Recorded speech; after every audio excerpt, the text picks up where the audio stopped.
Hi guys, Long Haul Larry, and we are back in the shop. We are going to be doing the fun part of this teardown. We're actually going to get into this motor. I got my engine stand here. I'm hoping this engine stand is going to be strong enough for this thing. Not really sure. I've never put this big a motor on it. But before we get started, there's a couple things I got to do. I got to take this back. I don't know if you call it a timing plate or not. It's a rear seal, holds a rear seal on the crankshaft. Got to take that off, and then I can start mounting it onto my engine stand and start taking the heads off and everything else, get all that taken off of there. So nothing better than just get onto it. So that's what I'm going to start doing. Well guys, before we get too far here, I think the engine stand's going to hold. It's a lot of weight, but it seems to be holding. I don't like how I have it mounted. I have it on these very bottom holes. You know, that's a thin part right there. But it seems to be holding. I let off the weight and it's kind of bouncing it, and nothing seems to be moving. Tips a lot forward, but I think it'll hold. The thing is that what we're going to do is, as soon as I unhook this, I'm going to work on getting the heads off and get these heads off, and that's going to be a lot of weight off of it. And so before I do that, it'll be a lot easier to get these broken exhaust manifold bolts off that I had to cut. There was no way these were coming. They were rotted so bad into the exhaust manifolds. They just never worked. So basically, what I'm going to do is just heat up around the bolt.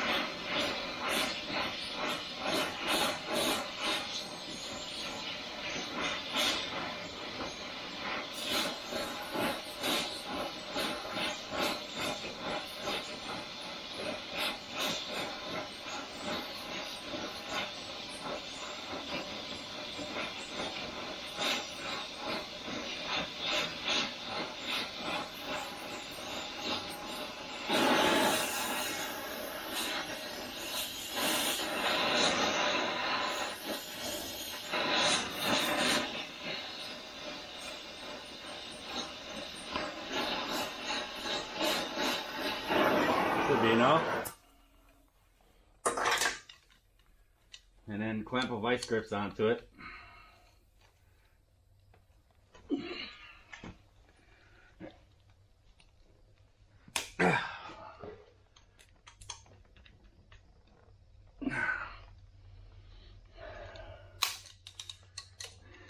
And then you can start to work the bolt out. Alright, we got all of our broken studs out of there. And I didn't even try to get them out. I knew they weren't going to come out. They were so expanded inside the exhaust manifold itself. If I would have put an impact on them, they could have possibly snapped off flush, and then I would never have been able to get them out. I would drill them and try easy outs, and it's just such a pain in the butt. So I just used a torch and cut them off as long as I possibly could. And I think I saved everything. I think even the manifold's going to be okay. But now we're going to take off the pickup tube.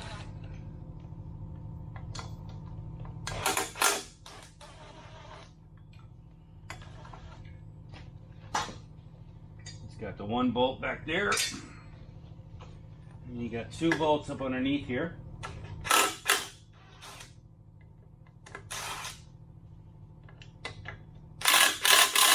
Uh-oh. That's not good.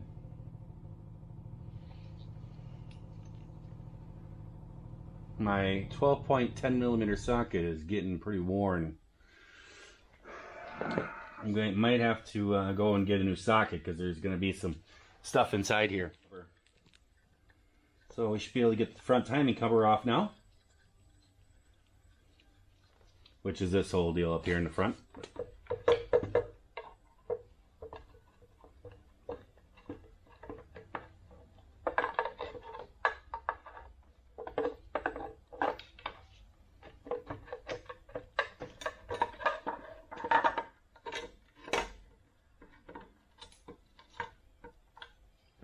Alright, we can take off our intake, air intake covers there. Go. Now we can pop off our valve covers. It's probably 13 millimeter.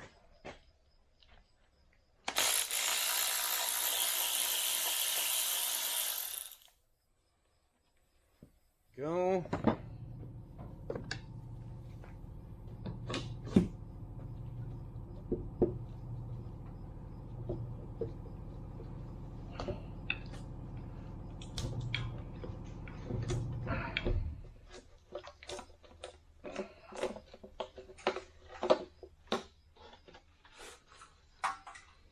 Somebody has put RTV in the bottom of here where it's all been rusting. I will probably get a new valve cover for this.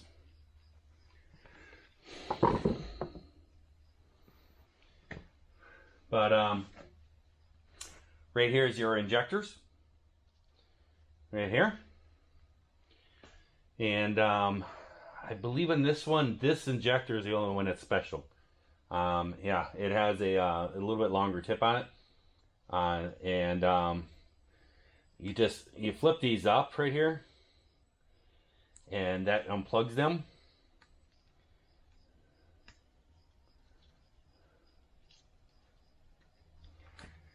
And then the glow plug,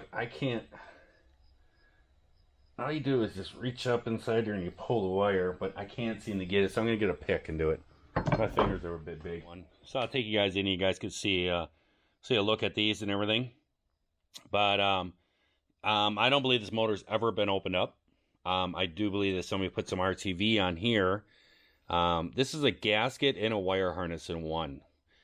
But somebody has put some RTV on here. Must have been leaking a little bit out here because it was all rusted like that.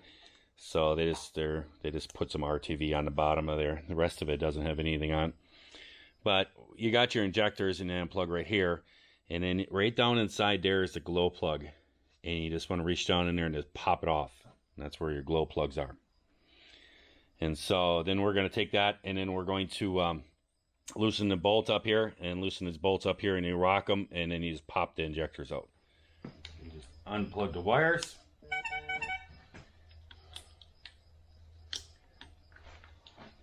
And then the wire harness should be able to just come out.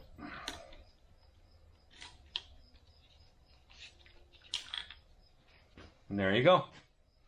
There's your wire harness and gasket in one shot. There it goes. And there's the injector. I'm going to set them into the oil pan to kind of drain out.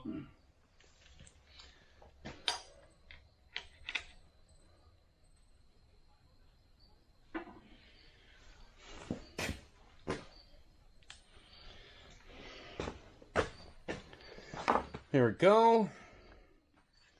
Now we can pull our rockers off.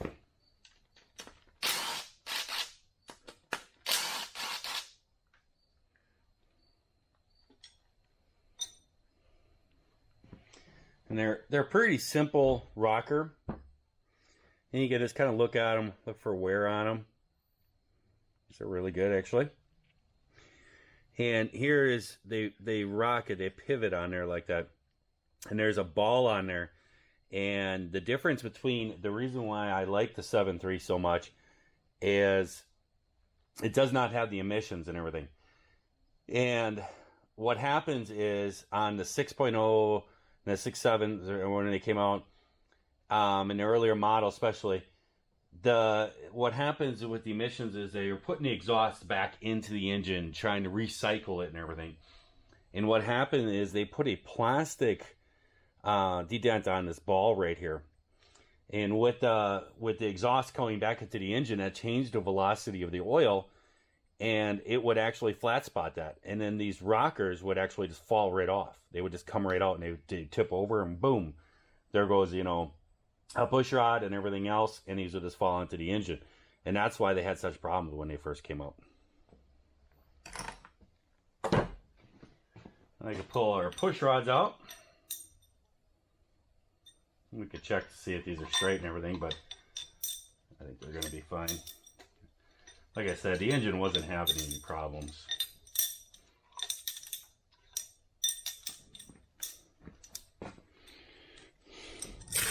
Alright, so we just need a 10mm socket.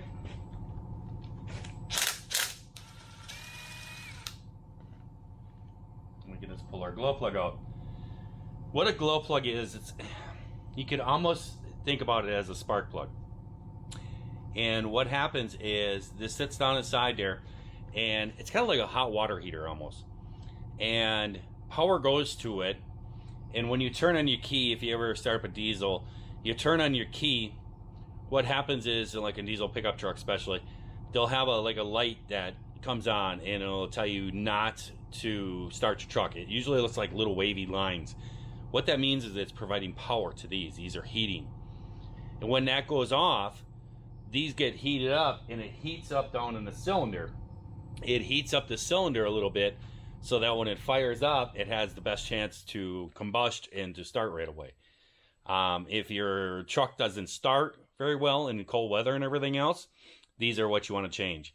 And I'm going to tell you to stay with the Ford ones.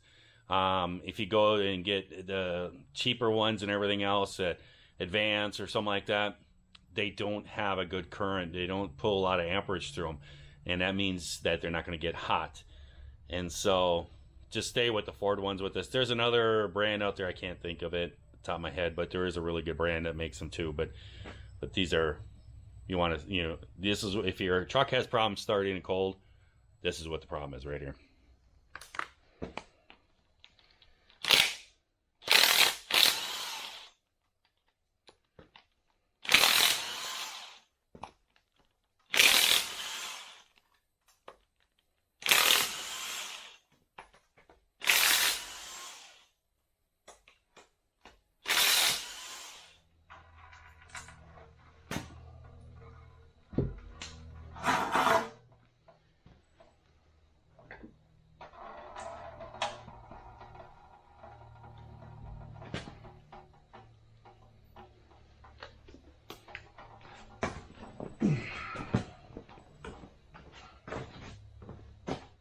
Yeah, it actually looks really good.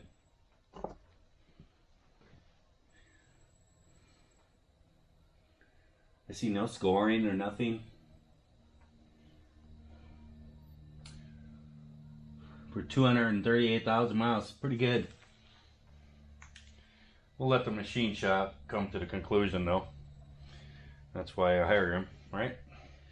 So we can get our lifters out now. And all there is that there's a hold on bolt right there that pulls out a retaining clip.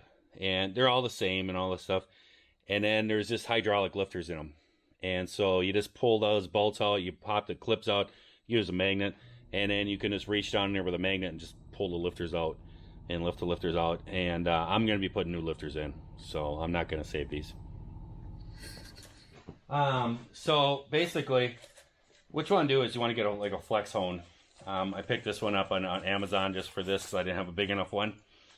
And up on the top of these here, there's like a carbon like piece that, you know, it's been, the piston doesn't, the rings don't all come all the way up to the top.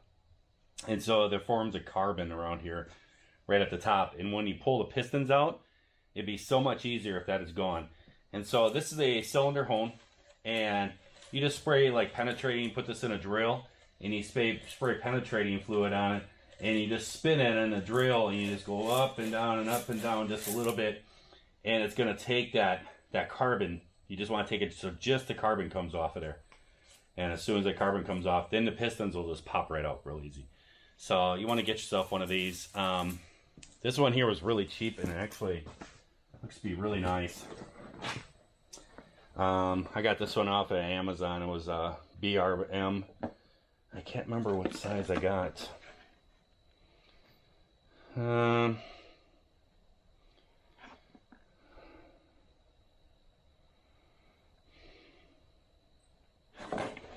I don't know.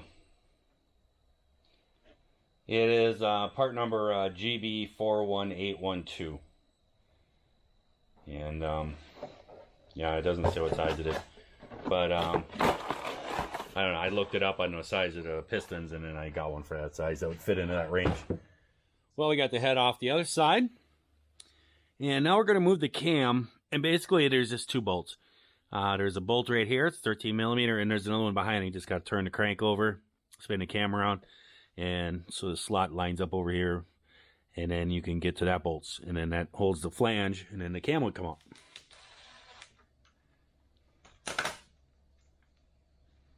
Go.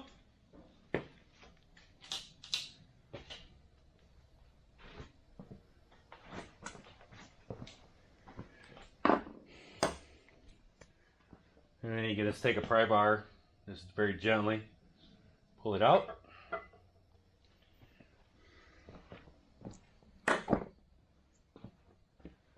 And when you pull the cam out, you want to put pressure on the bottom of it, and you just want to work it back and forth real slow. And you got to get it past each lobe, and you don't want to be racking them and stuff. We're going to be replacing all the cam bearings and stuff, but you just got to take your time.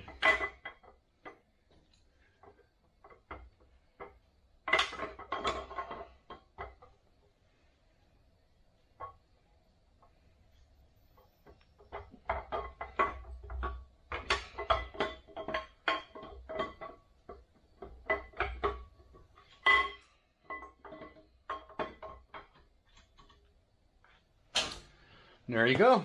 There's your cam.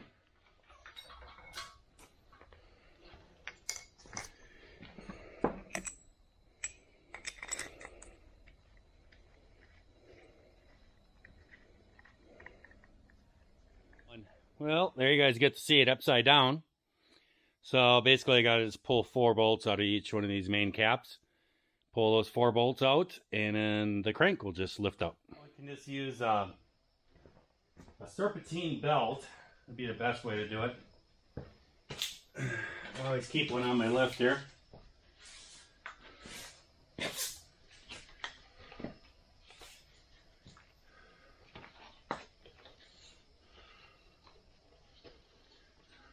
Basically, this way it doesn't scar or anything. Let's go to this one.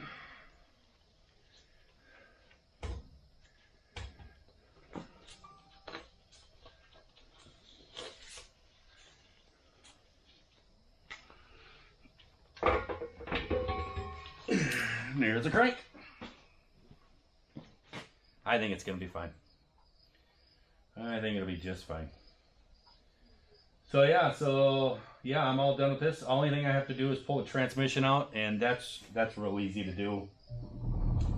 I just got to disconnect the 2 drive shafts. It's 8 bolts, and then there's 2 bolts underneath the drive shaft, and underneath the transmission on the mount, and I'm gonna leave the transfer case hooked up to it and put the whole thing in there. I'm gonna take the whole thing to it. I want them to rebuild the transmission, and I'll see everything brand new in the transmission, and the transfer case. I just want them to go through it and inspect it and see what they say.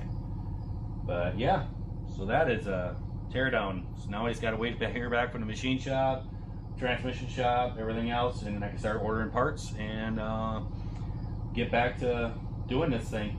I'm going to be actually heading back to work. Tomorrow I fly out and I have to head out there, and I guess I got to pick up a load as soon as I get out there, and I got to head to Texas. So I got to jump in a truck and go driving. So it'll be me and the black truck back again. So cool. Exciting stuff. Get this all done with. This will be a brand new truck. It's going to be pretty nice. So I'm going to let you guys go. I hope everybody out there is having themselves a great day, great night as they watch this here video. And if you're not, you can certainly just try that all over again tomorrow. I'll catch you guys later. See ya.